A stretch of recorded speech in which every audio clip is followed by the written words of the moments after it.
Python के इस tutorial में हम लोग बात करेंगे क्लासेस के साथ कैसे काम करें। मेन वीडियो है, पहले हमने बता दिया एट्रीब्यूट्स के बारे में, हम लोग मेथड्स के बारे में पढ़ेंगे और कैसे रियल वर्ल्ड में अप्लाई किया जाता है क्लासेस को, ये देख लेते हैं हम इस वीडियो में। तो चलिए शुरू करते हैं। यहाँ पे क्लास पहले मैं डिफाइन कर लेता हूँ। एक क्लास में डिफाइन करता हूँ। यहाँ पे हम लोग मतलब प्रैक्टिकल एग्जाम्पल देखते हैं यहाँ पे कि एक रेक्टेंगल है मेरे पास, एक क्लास है रेक्टेंगल, ठीक है। रेक्टेंगल क्लास है, मैं यहाँ पर कुछ डिफाइन करूंगा रेक्टेंगल के क्या क्या प्रॉपर्टीज होती हैं। हमको यहाँ पर एक मेथड जो हर क्लास में चाहिए होता है, मैंने बताया था इनिट, वो तो देना पड़ेगा। इनिट के साथ सेल्फ अपने आप आता है। उसके बाद रेक्टेंगल की दो चीजें हमको लेनी है यहाँ पे। मान लेते हैं कि ये 2D है, मतलब 2D है इसलिए रेक्टेंगल है, तो हम लोग यहाँ पे लेते हैं लेंथ, दूसरा है ब्रेड्थ, ठीक है। तो मैं self dot rectangle, self dot length, हमारा एक एट्रीब्यूट है लेंथ, उसको मैं दे देता हूं वैल्यू लेंथ की, और सेल्फ डॉट ब्रेड्थ, उसको मैं दे देता हूं यहां पे ब्रेड्थ की वैल्यू। तो मेरे पास यहां पर दो वैल्यूज हैं, लेंथ और ब्रेड्थ। अब मैंने यहां तक आपको बताया था कि इतना काम कैसे होता है। उसके बाद मैं यहां पर एक ऑब्जेक्ट बनाता हूं रेक्ट करके, रेक्ट ऑब्जेक्ट, क्लास है रेक्टेंगल। यहां पर मेरे को दो आर्ग्यूमेंट देने पड़ेंगे, लेंथ और ब्रेड्थ। तो लेंथ देता हूं 20, ब्रेड्थ है 10। अब तक इसका कोई सिग्निफिकेंस नहीं है रियल वर्ल्ड में, मैंने सिर्फ असाइन किया है कि लेंथ कितना है और ब्रेड्थ कितना है। अगर मैं प्रिंट करता हूं कि रेक्ट डॉट लेंथ, तो इसका जो आउटपुट आएगा वो होगा 20। अब इससे मैं क्या करूंगा, लेंथ पता करके क्या कर रहा हूं मैं, इतना क्यों खुश हो रहा हूं। अब मेरे को यहां पर क्या करना है, रेक्टेंगल के साथ मेरे को रेक्टेंगल का एरिया निकालना रहता है। एरिया होता है और पेरीमीटर होता है, दो चीजें यहां पर होती हैं। तो मेरे को दो काम करने रहते हैं। मेरे को ये एट्रीब्यूट्स नहीं है यहाँ पे, ये मेरे को डिराइव करना पड़ता है। लेंथ के हिसाब से एरिया चेंज होगा या ब्रेड्थ के हिसाब से एरिया और पेरीमीटर चेंज होते रहते हैं। तो ये मेरे फंक्शंस हैं, मेरे को काम करना है। तो एरिया और पेरीमीटर हमको क्लास के दो मेथड्स बनाने हैं यहाँ पे। तो मेथड्स बनाने के लिए भी सेम हमारा फॉर्मेट है, डेफ एरिया, हम इसको देते हैं नाम गेट एरिया, ठीक है। एरिया के बाद अंदर भी सेल्फ आएगा। यहां पर हर फंक्शन का पहला आर्गुमेंट सेल्फ होगा, क्योंकि हर फंक्शन में आपको करंट ऑब्जेक्ट पॉइंट करना है, करंट ऑब्जेक्ट पास करना है, तभी तो आप कुछ काम कर पाओगे उसके वेरिएबल्स के साथ, उसके मेंबर्स के साथ। तो सेल्फ यहां पर आपको चाहिए ही चाहिए, और कोई आर्गुमेंट हमको नहीं चाहिए, क्योंकि सेल्फ आ गया तो self dot length, self dot breadth भी आ गया, सब कुछ। तो क्या करना है हमको, यहाँ पे रिटर्न करना है एरिया को। एरिया क्या होता है रेक्टेंगल का, यार मैथ्स में तो मैं काफी होशियार था लेकिन भूल गया अभी। चलो ठीक है, एरिया हम लोग देखते हैं सेल्फ डॉट लेंथ। यहां पर आपको अगर कोई भी एट्रीब्यूट, ऑब्जेक्ट का एट्रीब्यूट आपको अगर एक्सेस करना है तो आप सेल्फ से करोगे। अगर कोई वेरिएबल पास करता हूं मैं, अगर कोई वेरिएबल पास करता हूं मैं यूजर डिफाइंड उस फंक्शन में, तो उस केस की बात अलग है, वो हम लोग बाद में देखते हैं। यहां तक आप इनटू कर रहे हो सेल्फ डॉट ब्रेड्थ को, तो लेंथ इनटू ब्रेड्थ हमारा एरिया होता है हमारे रेक्टेंगल का।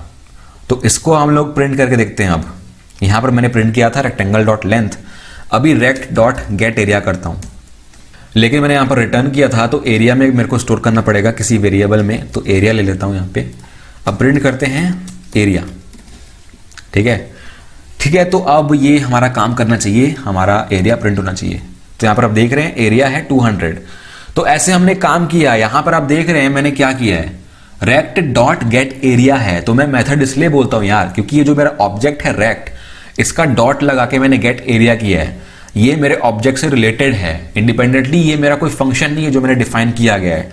ये अगर मैं जब भी कॉल करूंगा तो मैं उसको एक ऑब्जेक्ट के साथ एसोसिएट करूंगा, तभी तो ये मेरे को सेल्फ की वैल्यू देगा, नहीं तो सेल्फ की वैल्यू कहां से आएगी, मेरे पास नहीं आएगी। तो इसीलिए ये मेथड है, ठीक है। तो एक काम हो गया हमारा एरिया। अब दूसरा काम करते हैं डेफ गेट पेरीमीटर।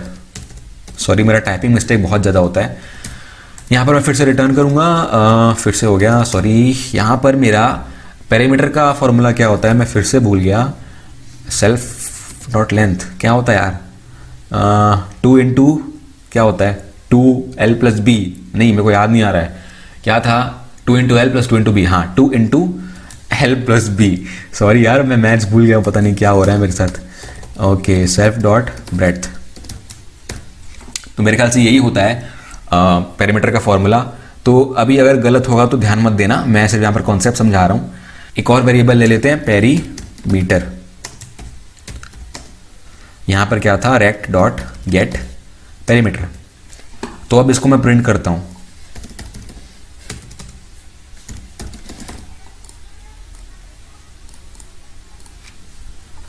ओके, तो ये 60 आया, मतलब कुछ ना कुछ मैनिपुलेशन तो किया है इसने, भले सही हो या नहीं। तो वैसे हम लोग डेटा मेथड्स के साथ काम करते हैं, मेथड्स ऐसे हम लोग बनाते हैं। तो कुछ काम करना है, कुछ कैलकुलेशन करना है, तो हम लोग यहाँ पर मेथड्स बनाएंगे। यहाँ पर मैं चाहता तो यहाँ पर सेल्फ डॉट एरिया भी कर सकता था, और उस एरिया में मैं जो रिजल्ट आ रहा है यहाँ से गेट एरिया का वो स्टोर कर देता। वो भी कर सकते हैं अपन, ठीक है, उसमें भी कोई दिक्कत नहीं है। यहाँ पर अगर मैं सेल्फ डॉट एरिया करता हूँ तो उसमें मेरे को 0 वैल्यू देनी पड़ेगी फिलहाल के लिए, क्योंकि मैंने अभी कुछ कैलकुलेट नहीं किया है। तो यहाँ पर अगर आप गेट एरिया करते हैं तो आपको सेल्फ डॉट एरिया में इक्वल टू करके लेंथ इंटू ब्रेड्थ की वैल्यू स्टोर करनी पड़ेगी। तो उसमें आपको यहाँ पर अलग से वेरिएबल की जरूरत नहीं है, आप डायरेक्टली गेट एरिया करो और प्रिंट करो रेक्ट डॉट एरिया। तो उसी के डेटा मेंबर में, उसी के एट्रीब्यूट में वैल्यू स्टोर हो जाएगी। तो 200 ये सही है। तो ऐसे ऐसे भी काम कर सकते हैं अपन। और एक चीज मैंने बताया कि यहां पर ये ब्रेड्थ की वैल्यू अगर आप नहीं भी देते हो तो भी काम करेगा। कैसे? आप डिफॉल्ट वैल्यू दे दो यहाँ पे 10। तो अगर आप यहां पर नहीं दे रहे हो तो भी कोई दिक्कत नहीं है, काम वैसे ही करेगा वो। तो ये भी कर सकते हैं आप।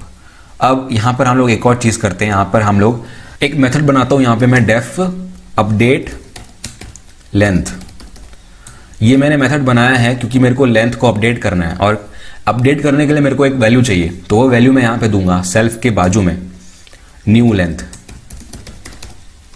यहां पर मैं एक ऐसा मेथड ले रहा हूं, एक ऐसा एग्जांपल ले रहा हूं जहां पर आपको कस्टम आर्ग्यूमेंट देने पड़ रहे हैं। तो मैं यहां पर अपडेट करूंगा कैसे? सेल्फ डॉट लेंथ, मेरे को एट्रीब्यूट में अपडेट करना है, ऑब्जेक्ट के एट्रीब्यूट में इक्वल टू, यहां पर मैं क्या डालूंगा? New length.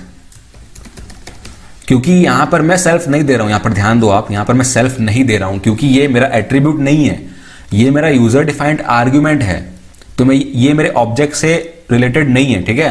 मैं यहां पर इसको असाइन कर रहा हूं अपने ऑब्जेक्ट में। तो यहां पर मैं इसको करूंगा कैसे?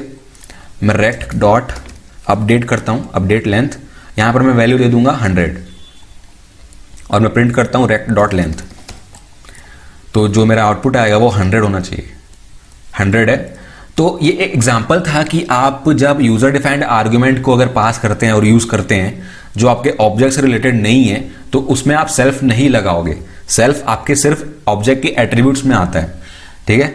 और यहां पर एक और कंसेप्ट है कि एक एग्जांपल लेता हूं मैं। एक टाइप वेरिएबल है टाइप। रेक्टेंगल किस टाइप का है? अगर आपने पढ़ा होगा तो रेक्टेंगल क्वाड्रिलेटरल में आता है, क्वाड्रिलेटरल। इसका स्पेलिंग मेरे को नहीं पता है लेकिन फिर भी आप समझ लेना। Quadrilateral, rectangle, square, rhombus, trapezoid, ये सारे क्वाड्रिलेटरल्स हैं। तो यहां पर आप एक बार ध्यान दो, यहां मैंने सेल्फ नहीं लगाया है। क्यों नहीं लगाया है? क्योंकि ये जो टाइप वेरिएबल है ये मेरा क्लास वेरिएबल है, ये मेरा क्लास एट्रीब्यूट है, ये मेरा ऑब्जेक्ट एट्रीब्यूट नहीं है। ऑब्जेक्ट एट्रीब्यूट है मेरे लेंथ और ब्रेड्थ जो मेरे ऑब्जेक्ट से रिलेटेड है। लेकिन क्लास एट्रीब्यूट क्या होता है? ये हर ऑब्जेक्ट के लिए सेम रहेगा, इसकी वैल्यू हर ऑब्जेक्ट के लिए सेम है। तो मैं हर ऑब्जेक्ट में इसको इक्वली यूज कर सकता हूं। जैसे आपने अगर पढ़ा होगा स्टैटिक वेरिएबल्स, क्लास के अंदर जो भी होते हैं उनका जो इंस्टेंस होता है वो एक ही बार बनता है, और जब आप क्लास डिफाइन करोगे तभी बन जाता है। जब आप ऑब्जेक्ट बनाते हो तब नहीं बनता है ये।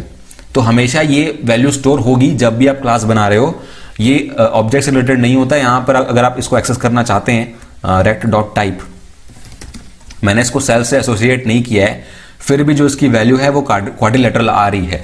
तो ये मेरा क्लास एट्रीब्यूट है, ठीक है। ये क्लास की प्रॉपर्टी है, ये ऑब्जेक्ट की प्रॉपर्टी नहीं है। तो ये आप कब यूज करोगे? जब आपके पास बहुत सारे ऑब्जेक्ट्स हैं और उन सारे ऑब्जेक्ट्स में एक कॉमन प्रॉपर्टी है।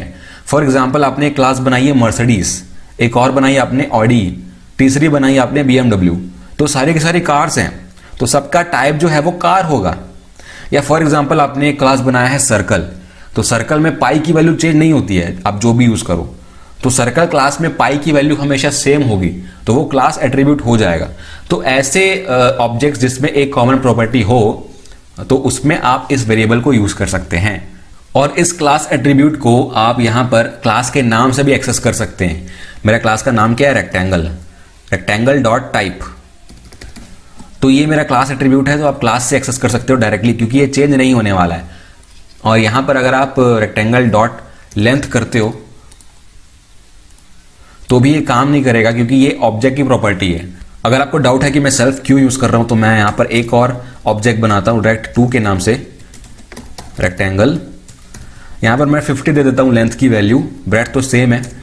यहां पर मैं इसका एरिया कैलकुलेट करूंगा, रेक्ट2 डॉट गेट एरिया। अब मैं प्रिंट करता हूं रेक्ट2 डॉट एरिया। अब इसकी वैल्यू देखना क्या आती है, int object is not callable. Okay गड़बड़ हो गई, यहां पर मैंने फंक्शन लिख दिया था। तो यहां पर आ रही है 500, मतलब जो लेंथ है उसने 50 ली है, यहां पर आई, और यहां पर जो ब्रेड्थ था वो 10 था। अब मैं यहां पर इसको प्रिंट करता हूं, रेक्ट को प्रिंट करता हूं, रेक्ट डॉट एरिया। अब दोनों का आंसर देखना, 200 और 500। तो आपने क्या मतलब, आपको क्या लगता है कि डिफरेंस क्यों आ रहा है यहां पे? यहां पर जो एट्रीब्यूट है वो सेम है, ठीक है, एट्रीब्यूट सेम है लेकिन वैल्यूज अलग अलग है। ऐसा क्यों हुआ? क्योंकि जाहिर सी बात है, यहां पर आप देखो ये ऑब्जेक्ट रेक्ट है और ये दूसरा ऑब्जेक्ट है रेक्ट2, तो दोनों अलग अलग मेमोरी में है ना। तो अगर मेरे को सेम क्लास में कॉल करना है, सेम क्लास में अगर मेरे को बहुत सारे ऑब्जेक्ट बनाने हैं, तो उस केस में मेरे को हर ऑब्जेक्ट का एक आइडेंटिफायर होना चाहिए। तो ऑब्जेक्ट्स अलग अलग हैं, तो जो ऑब्जेक्ट जब कॉल कर रहा है तो उसका जो इंस्टेंस होना चाहिए वो मेरे पास क्लास में होना चाहिए। तो इसीलिए सेल्फ यूज हो रहा है यार, मतलब एक ऑब्जेक्ट को सिग्निफाई करने के लिए जब मैं रेक्ट कॉल कर रहा हूं तो यहां पर रेक्ट आना चाहिए सेल्फ में रेक्ट आना चाहिए, और जब मैं रेक्ट2 से कॉल कर रहा हूं कोई भी चीज तो सेल्फ में रेक्ट2 का इंस्टेंस होना चाहिए। तो इसीलिए हम लोग सेल्फ यूज करते हैं। बहुत सारे ऑब्जेक्ट्स जब हम लोग बनाएंगे ना तो सब में हम लोग को अलग अलग काम करना है, सबका काम अलग अलग है, सब अपने अपने में चल रहे हैं, सबकी वैल्यूज अलग अलग है। लेकिन अगर मैं यहां पर करता हूं, आप यहां पर ध्यान देना, मैं यहां पर प्रिंट करता हूं रेक्ट डॉट टाइप, यहां पर मैं फिर से प्रिंट करता हूं रेक्ट2 डॉट टाइप। तो आप गेस करो कि दोनों की वैल्यू क्या आएगी। यहां दोनों की वैल्यू क्वाड्रिलेटरल आ रही है क्योंकि दोनों की वैल्यू सेम है। दोनों का एक कॉमन प्रॉपर्टी है कि दोनों का टाइप है क्वाड्रिलेटरल, इसलिए मैंने उसको क्लास एट्रीब्यूट में लिया था। लेकिन एरिया और लेंथ और ब्रेड्थ सब में चेंज हो सकता है। तो यही काम है हमारा क्लास वेरिएबल्स का और ऑब्जेक्ट्स का, सेल्फ का। तो नॉर्मली ऑपरेशन इन सब में होता है क्लासेस का। ये बेसिक वीडियो था कि क्लासेस के साथ कैसे काम किया जाता है नॉर्मल रियल वर्ल्ड इन्वायरमेंट में। वैसे ये रियल वर्ल्ड पूरा तो नहीं था, लेकिन आपको आइडिया मिल गया होगा कि कैसे यूज करें।